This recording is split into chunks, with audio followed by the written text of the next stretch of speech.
Hello, my babies. As I've mentioned, this is your girl MamMaJ, aka MamMaJ. My pronouns are she, her, and hers, and you are listening to MamMaJism. Thank you for deciding to listen in on this talk of love and honest conversation. So, let's get into it. If you have been spending time lately considering if you should start something new, but unsure if it's the right move, this episode is for you. By the time you finish this episode, you will know 4 reasons why it's never too late to start something new. There are more reasons than 4, but I just felt like 4 was a solid, strong, even number, so that's what we're going with. And in true MamMaJ fashion, each reason will be connected to a situation that has happened in my own life, not only because I use storytelling on my podcast, but also just to show that it's possible. Like, if I can do it, you can most definitely do it. All right, let's get into it. 4 reasons why it's never too late to start something new. Reason number 1, you gave it your best shot and it didn't work out. Whew, I relate to this one on all the levels that there is to relate to something. If you don't know, I graduated from San Diego State University in 2017 with my bachelor's in recreation tourism management and a minor in communication. Now, it wasn't always recreation. When I first started out at SDSU, I got accepted with hospitality, so hotel management. And sophomore year happened, my grades dropped because I was partying too much, so I had to switch over to the sister major where I learned a lot, but even still, the goal was always hotels, right? So while I was going to college full-time, I was also working in hotels full-time. My first 2 years of working in the hotel scene was amazing. I loved it. I loved connecting with my coworkers. I loved meeting new people, getting to know the guests. It was a great experience for me. But then years 3, 4, and so on, it kind of started to wear off that new car smell type of thing, like when you start something new and it's just like, oh yes, this is exactly how I imagined it to be.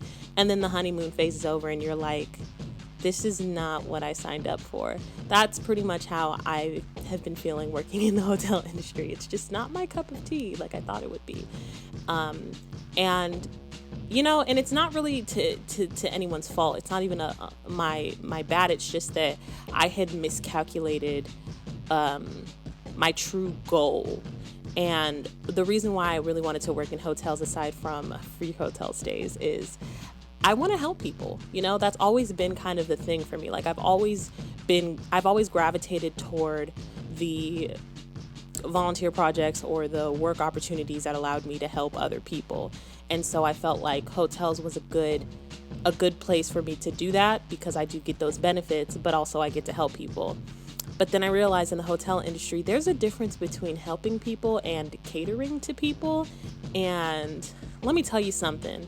The only people I cater to is myself, maybe a significant other for sure, and, family and really close friends. But I'll be damned if I'm about to cater to some strangers who treat me badly. You know what I mean? I don't even get any reward out of it. You just make me feel bad, and I'm treating you good. What's up with that? So hotels it's just not for me. And I still work in hotels, but now that I know that this isn't the proper career path for me, I am starting to make those adjustments and figure out ways to kind of make the switch to something that's more in my lane. And of course, at first, knowing that I went to school for this long, I felt defeated. Wow, I spent all this time thinking that this is it for me. I could have, used that time in school to take a class on broadcasting, turn my communication minor into a communication major. And then, who knows how far along I would have gone with podcasting. But when you start getting into those what ifs, that's just where you lose yourself, and you don't want to do that. I'm very thankful for my experience at SDSU. There were good things that came out of this, even though knowing now that it's just not it for me, that doesn't mean that it's the end of me, Reason number 2. So starting something new can spark something inside you that you didn't even realize was there. So my example for this is when I was in high school, senior year, had some time that I could pick up an elective. I ended up picking up a sewing class that I didn't even know was on the curriculum. I had no idea that we had a sewing class at my high school, but lo and behold, there it was. So I took the sewing class with one of my best friends, and it was fun. Because of that, I had decided at the beginning of 2020 to buy a sewing machine, because it was a good distraction from my heartbreak, but also because it was a nice little serotonin boost when I was sewing in that class. It was fun. And so it brings me back to those memories, and then even being older now, creating my own stuff, and I really enjoy it. So I really appreciate having to start something new, in the sense of having to take that class that I didn't really know much about. I knew how to hand sew, but I didn't realize how much fun it could be to actually use a sewing machine. And so even though that starting something new came from a necessity, like I had to take an elective class, it still ended up benefiting me in ways that I'm still seeing almost 10 years later down the line, Reason number 3, it breaks up the monotony of everyday life. So when we're talking about starting something new, it could seem a little daunting because it's like, I gotta start fresh. I gotta start from the beginning. And if you're like me and you like to know how to do something right the first time, it's not always gonna be fun, But breaking up the monotony is just my all-time favorite thing to do. I can't stand a schedule. And I know that this particular reason probably isn't going to hit home to a lot of people, because I know a lot of people enjoy having their times planned out. They like to have their day set, 8 a.m. to 8 p.m. booked. They know exactly what they're doing at exactly what time. And you know what? More power to you. I respect you so much. I truly wish that I was that type of person, but I'm not. I can't. I try to do it and it just doesn't work out for me. So instead, what I've been doing to kind of break up my monotony and keep things fresh in my life is to live a more intuitive life. And I can go into more depth about that in a later episode, but really, essentially what that looks like is I have overarching goals and themes that I want to accomplish each day.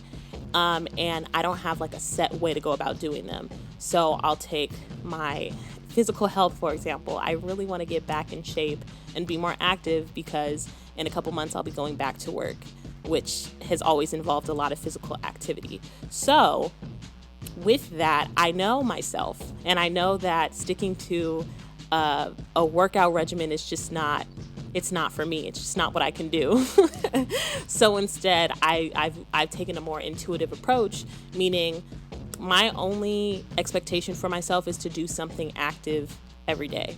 So that could be walking around the block, that could be going on a hike, that could be doing one of those YouTube exercise videos, whatever feels good that day. All right, and reason number 4 is it doesn't have to be a life sentence. You can always go back to what you know. So I know for a lot of us, we're afraid to start something new because we feel like, well, once I take this step, there's no going back. And that's not true at all. For the most part, I have to preface this because I guess it really depends on what it is that you're trying to start new. I feel like I'd be remiss if I didn't say that, because if we're talking your career options, you can't quit your job and then try something new off the strength of your passion and your faith. It's probably, it might work out and it might not. But if it doesn't work out, you can't go back to your job that you just quit and be like, hey, can I get my job back? That didn't work out the way that I wanted it to. They're gonna look at you like, are you kidding me? So you have to plan and be strategic about the ways that you go about doing it. For me, like I said, I know that hotels aren't something that I want to do forever. It's just not my passion. And with the way that I live my life, if it's not feeding my soul, it's got to go.